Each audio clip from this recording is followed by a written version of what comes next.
हाय दोस्तों, स्वागत है आपका अपने इस YouTube channel study point by Mahendra sir में।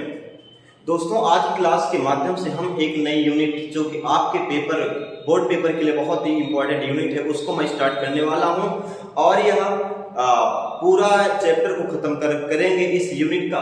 देखिएगा, आपकी जो यूनिट है वो है परमाणु तथा नाम। इस चैप्टर से पहला टॉपिक आपका परमाणु की संरचना तथा इस परमाणु की उत्पत्ति। देखिए, इस क्लास में जो विशेषता है, सबसे बड़ी विशेषता ये होगी कि आज आप लोग ये भी सीखेंगे कि किसी भी क्वेश्चन को हम कैसे लिखेंगे, किस प्रकार से हम किसी नोट्स को कंप्लीट करें, और इसलिए आप लोग पूरे क्लास को अंत तक देखिएगा। चलो हम स्टार्ट करते हैं। सबसे पहले हम देखेंगे कि परमाणु की संरचना क्या है। परमाणु की संरचना क्या है? अगर हम देखेंगे प्राचीन मतों के अनुसार तो जो आपका परमाणु क्या होता है वो बताया गया है।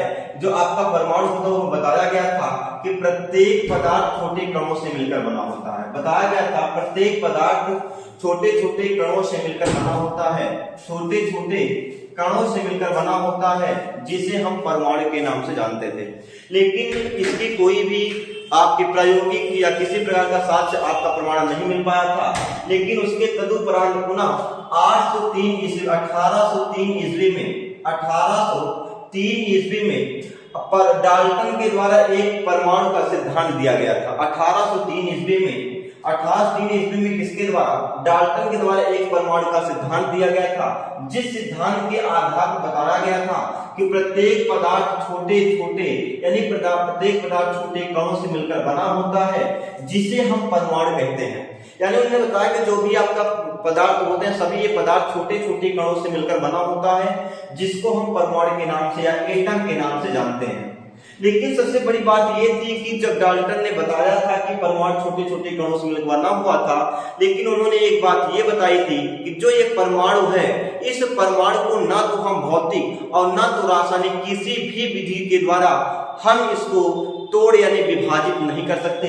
अर्थात इन्होंने बताया था कि परमाणु को ना तो भौतिक ना तो रासायनिक यानी किसी भी विधि के द्वारा हम इसको विभक्त नहीं कर सकते हैं। लेकिन इसी के बाद पुनः जे जे टॉमसन आए। टॉमसन ने क्या किया? 1897 में इन्होंने इलेक्ट्रॉन की खोज की और जो अभी तक क्या होता था, इन्होंने बताया कि परमाणु को हम विभाजित नहीं कर सकते। पुनः इन्होंने क्या कहा? परमाणु में इन्होंने क्या किया? इलेक्ट्रॉन की खोज किया, क्योंकि आपको पता था कि खोज करत जब थके टॉमसन तभी हुए इलेक्ट्रॉन के दर्शन। अर्थात आपके जे टॉमसन ने जब बहुत प्रयत्न के बाद 1897 ईस्वी में इन्होंने क्या किया था? एक कण की खोज की, जिसको बोला गया इलेक्ट्रॉन। और इलेक्ट्रॉन जो होते थे, आप सबको पता है, आपका निगेटिव चार्ज वाला इलेक्ट्रॉन होता था। जब इसी के बाद जब टॉमसन ने इलेक्ट्रॉन की खोज किया था, ठीक उसी समय बेकुलर ने रेडियो एक्टिविटी की खोज कर ली थी। जिस समय इलेक्ट्रॉन की खोज, उसी समय बेकुलर ने रेडियो एक्टिविटी की खोज कर लिया, जिससे यह सिद्ध हुआ था कि परमाणु के अंदर आपका ऋण आवेश पाया जाता है, जो आपके इलेक्ट्रॉन होते हैं। अर्थात आपके परमाणु के अंदर ऋण आवेश पाया जाता है। लेकिन उसके बाद फिर इलेक्ट्रॉन का द्रव्यमान, उसके बाद फिर इन्होंने पता चला कि जब इलेक्ट्रॉन आपका पाया था, इलेक्ट्रॉन का ऋण आवेश होता है। लेकिन सबको ये पता था कि जो नाभिक है, जो परमाणु आपका उदासीन होता है। अगर ऋण आवेश पाया गया तो जाहिर सी बात है धन आवेश भी उसमें होना चाहिए, और धन आवेश भी उसमें क्या होना चाहिए। लेकिन उन्होंने इसके बारे में कोई ज्ञान नहीं प्राप्त कर पाया। फिर इन्होंने एक अनुमान लगाया, इलेक्ट्रॉन का द्रव्यमान परमाणु के द्रव्यमान की तुलना में बहुत कम होता था। इन्हीं बहुत सारे प्रयोगों के आधार पर उन्होंने बताया था कि जो परमाणु होता है यह 10 मीटर कोटि का लगभग इन्होंने इसके आकार के बारे में जानकारी दे दी थी। इसके बाद आता है रदरफोर्ड का अल्फा प्रकीर्णन। रदरफोर्ड ने अपने अल्फा प्रकीर्णन के लिए इन्होंने एक सोने की पन्नी ली और उस पन्नी पर इन्होंने क्या किया? पोलोनियम यानी रेडियो एक्टिव पदार्थ पोलोनियम से निकलने वाले जो अल्फा कण होते थे उससे बमबारी किया। बमबारी करने के बाद उन्होंने देखा जब अल्फा कण उस सोने की पन्नी पे से गुजरते हैं तो वह अपने मार्ग से विक्षेपित हो जाते हैं, जिस घटना को हम प्रकीर्णन के नाम से जानते हैं। तो उन्होंने क्या किया? सबसे पहले इन्होंने एक सोने की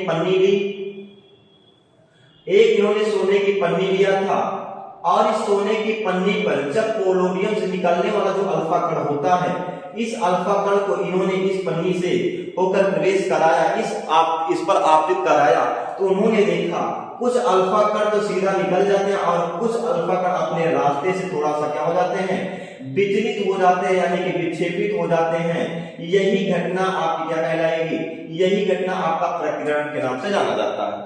अब देखिए इनका प्रकीर्णन क्या था, उन्होंने क्या किया, रदरफोर्ड ने सन 1911 में अपने इन्होंने एक प्रयोग किया था जिसमें रेडियो एक्टिव तत्व पोलोनियम से उच्च गतिज ऊर्जा से निकलने वाली अल्फा कणों की बारीक किरण पुंज एक पतली स्वर्ण पन्नी पर गिराते हैं। अर्थात उन्होंने क्या किया, एक प्रयोग किया, प्रयोग में क्या किया, पोलोनियम से निकलने वाला जो अल्फा कण होता है उस अल्फा कणों को एक सोने की पन्नी पर क्या करते हैं, एक सोने की पन्नी पर किरण पुंज के रूप में आपतित कराते हैं। बात यहाँ ये है कि यहाँ पर बात ये है कि सोने की पन्नी ही क्यों ली गई। सोने की पन्नी लेने का उनका मकसद ये था कि जो सोने की पन्नी होती है इसका आघात वर्धनीयता अधिक होती है, आघात वर्धनीयता अधिक होती है। आघात वर्धनीयता का मतलब ये होगा इसको पीट करके पतली सी पतली सबसे पतली पन्नी बनाया जा सकता है, सबसे पतली पन्नी बनाया जा सकता है। इसीलिए इन्होंने क्या किया था, सोने की पन्नी का प्रयोग किया था, इन्होंने सोने को प्रयोग किया था। अब ये सारी घटनाओं को उन्होंने क्या किया, उस सोने की पन्नी पर जब अल्फा कणों की किरण पुंज को आपतित कराते हैं तो उन्होंने देखा कि जो आपके अल्फा कण हैं, जो अल्फा कण हैं वह अपने जब उस सोने की पन्नी से टकराने के बाद वह विभिन्न दिशाओं क्या हो जाते हैं, विक्षेपित हो जाते हैं, विभिन्न दिशाओं क्या हो जाते हैं, विक्षेपित हो जाते हैं। यही अल्फा कणों का जो विक्षेपण है इसी को हम प्रकीर्णन के नाम से जानते हैं। लेकिन याद कर लेना ये जो सारी क्रियाएं थी, ये जो सारा प्रबंध था, ये सभी प्रबंध को कहां पर किया गया था, निर्वात में किया गया था। इन सभी केस में किया गया था, निर्वात में किया गया था। और यहाँ पर भी जो अल्फा कण है उस अल्फा कणों पर वायु का भी कोई प्रतिरोध ना हो, इसलिए इसको पूरी तरीके से निर्वात में करके प्रयोग किया गया था। इसके बाद रदरफोर्ड ने अपने प्रयोगों के माध्यम से कुछ परिकल्पनाएं दी, कुछ तथ्य दिया। उन्होंने बताया कि जब उन्होंने कहा कि जब अल्फा कणों की बमबारी की गई, जब अल्फा कणों की सोने की पन्नी पर बमबारी की गई तो उन्होंने देखा कि कुछ अल्फा कण हैं जो बिना प्रभावित हुए इस सोने की पन्नी को भेद करके बिना प्रभावित हुए सीधा निकल जाते हैं। जिससे इन्होंने एक बात ये बताया कि इनका जो आपका नाभिक है, परमाणु का अधिकांश भाग क्या होता है, खोखला होता है। लेकिन अगर हम बात करते हैं थॉमसन की, थॉमसन ने बताया था कि जो आपका परमाणु होता है, परमाणु पूरी तरीके से क्या होता है, भरा हुआ होता है, कठोर होता है, वो खाली नहीं रहता है। लेकिन रदरफोर्ड ने बताया कि अल्फा कण बिना प्रभावित हुए सीधा निकल गए, अर्थात इससे यह सिद्ध होता है कि जो परमाणु है, परमाणु के अंदर कुछ न कुछ खोखला, कहीं ना कहीं खोखला भाग पाया जाता है। पहली परिकल्पना इनकी यही थी।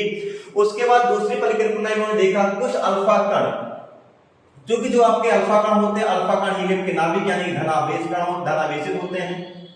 और इन्होंने देखा कि कुछ अल्फा कण क्या होते हैं, जैसे जैसे उसके बीच में जाते हैं, जैसे जैसे अल्फा कण कुछ बीच में जाते हैं तो इसे क्या कुछ अल्फा कण क्या हो जाते हैं, अपने मार्ग से विक्षेपित हो जाते हैं, अपने मार्ग से विक्षेपित हो जाते हैं। इसका मतलब यह हुआ अगर कोई धन आवेश कण है, विक्षेपित करने के लिए क्योंकि धन आवेश होगा तभी उससे क्या होगा, दूर भागेंगे, अन्यथा उसके पास में आ जाएंगे। तो उन्होंने बताया कुछ अल्फा कण क्या होते हैं, वह अपने मार्ग से विक्षेपित हो जाते हैं। जिससे उन्होंने एक बात ये बताई कि ना इसके नाभिक के अंदर एक कोई ना कोई एक धन आवेश होगा जो एक केंद्र पर केंद्रित होगा। यानी उन्होंने बताया कि नाभिक का जो संपूर्ण धन आवेश है वह किसी एक केंद्र पर, एक सूक्ष्म स्थान पर क्या होगा, केंद्रित होगा। उसके बाद तीसरी उन्होंने बताया था कि कुछ अल्फा कण क्या होते हैं जो 90 अंश से भी अधिक कोण से प्रकीर्णित हो जाते हैं, 90 अंश से भी अधिक कोण पर क्या हो जाते हैं, वापस लौट आते हैं, प्रकीर्णित हो जाते हैं। जिससे उन्होंने यह सिद्ध किया कि नाभिक इसका परमाणु का समस्त धन आवेश एक सूक्ष्म स्थान पर क्या होता है, केंद्रित होता है, जिसको हम नाभिक के नाम से जानते हैं। जिसको क्या किया था, नाभिक के नाम से जाना जाता है। अर्थात नाभिक की खोज किसने किया था, रदरफोर्ड ने किया था। नाभिक खोज परम गतिशीला, रदरफोर्ड है अति गतिशीला। अर्थात नाभिक की खोज किसने किया था, आपके रदरफोर्ड ने किया था। और नाभिक की खोज उन्होंने 10 की पावर -15 मीटर की बताया था।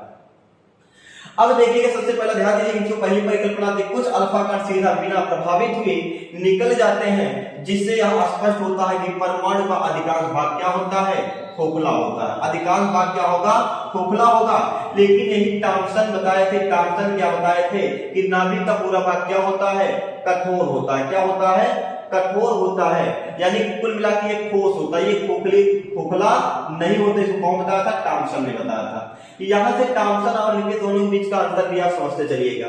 उसके बाद दूसरी परिकल्पना उन्होंने बताया, कुछ अल्फा कण छोटे कोण पर विक्षेपित हो जाते हैं, 30 अंश 45 अंश, ये छोटे छोटे कोण पर विक्षेपित हो जाते हैं, जिससे उनको स्पष्ट हुआ कि परमाणु का जो संपूर्ण धन आवेश है किसी एक सूक्ष्म स्थान पर केंद्रित रहता है। लेकिन यहीं पर टॉमसन की बात करें, टॉमसन ने बताया था कि जो आपका आवेश है वह आवेश, ऋण आवेश समस्त समान रूप से वितरित होते हैं। जैसे आपके तरबूज के बीज वितरित होते हैं, उसी प्रकार आपके जो इलेक्ट्रॉन होते हैं वो संपूर्ण परमाणु के अंदर क्या हो जाते हैं, समान रूप से वितरित रहते हैं, जो कि बिल्कुल गलत था। और ये रदरफोर्ड ने बताया कि संपूर्ण धन आवेश किसी एक सूक्ष्म गोले पर क्या होता है, केंद्रित होता है। उसके बाद जो तीसरी परिकल्पना, महत्वपूर्ण परिकल्पना थी, इन्होंने बताया कि कुछ अल्फा कण 90 से अधिक कोण बना करके 90 से भी अधिक कोण पर प्रकीर्णित हो जाते हैं, जिससे इन्होंने यह सिद्ध किया कि परमाणु का जो संपूर्ण धन आवेश होता है वह एक अत्यंत सूक्ष्म स्थान पर केंद्रित होता है, जिसे इन्होंने क्या किया था, नाभिक का नाम दिया। जिसे इन्होंने क्या दिया, नाभिक का नाम दिया। और इन्होंने बताया जो नाभिक की त्रिज्या होती है वह 10 की पावर माइनस 15 मीटर कोटि की, और जो परमाणु होता है 10 की पावर माइनस 10 मीटर कोटि का बताया था। आप सब लोग इसको एक बार नोट कर लीजिए। इसके बाद उन्होंने बताया था कि चूंकि जैसा कि पता है कि आपके जो अल्फा कण होते हैं, जैसे जैसे वो नाभिक के पास है, जैसे जैसे क्या होता है, इसके अंदर समीप आते हैं, वैसे वैसे अधिक कोण से प्रकीर्णित होते हुए चले जाएंगे। यानी कि जैसे जैसे इसके पास आएंगे वैसे वैसे अधिक प्रकीर्णित होते हुए क्या होते हैं, चले जाते हैं।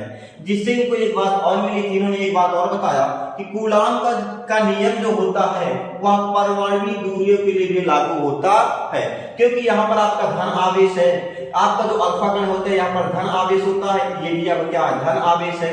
धन आवेश है, अब क्या होगा, ज्यादा प्रकीर्णित होने का मतलब जब दो धन आवेश आपस जितना नजदीक आएंगे उतना क्या होगा, ज्यादा प्रकीर्णित हो जाएंगे। दूर होंगे तो कम प्रकीर्णन होगा। ये दोनों दो आवेशों के बीच लगने वाले बलों की चर्चा कौन किया था, कूलाम का नियम। तो उन्होंने बताया कि जैसे जैसे इसके नजदीक आते हैं वैसे वैसे इसका प्रतिकर्षण बल क्या होता, बढ़ता जाता है। प्रतिकर्षण बल क्या होता, बढ़ता जाए, जिससे क्या होते हैं, अधिक कोण पर ये विक्षेपित होना चालू कर देते हैं। इससे ये सिद्ध होता है कि कूलाम का जो नियम है परमाणु दूरी के लिए भी क्या होता है, लागू होता है। उसके साथ साथ रदरफोर्ड ने बताया कि विभिन्न धातुएं, ये सोना चांदी आदि धातुएं हो जाती हैं, उन धातुओं के नाभिक में धन आवेश के परिमाण भिन्न भिन्न होते हैं। इन बातों को भी उन्होंने क्या किया, बताया था। दोस्तों अब आपको हम ये पूरी यूनिट पूरी प्लेलिस्ट के रूप में प्रोवाइड कराएंगे। आप लोग नोट कंप्लीट करते रहिए और आपके पेपर के लिए मैं उज्जवल भविष्य की कामना करता हूं। अगर ये वीडियो आपको अच्छा लगा हो एक छोटा सा कमेंट कर दें और लाइक तथा शेयर कर दें। मिलते हैं अगले क्लास के साथ। जय हिंद।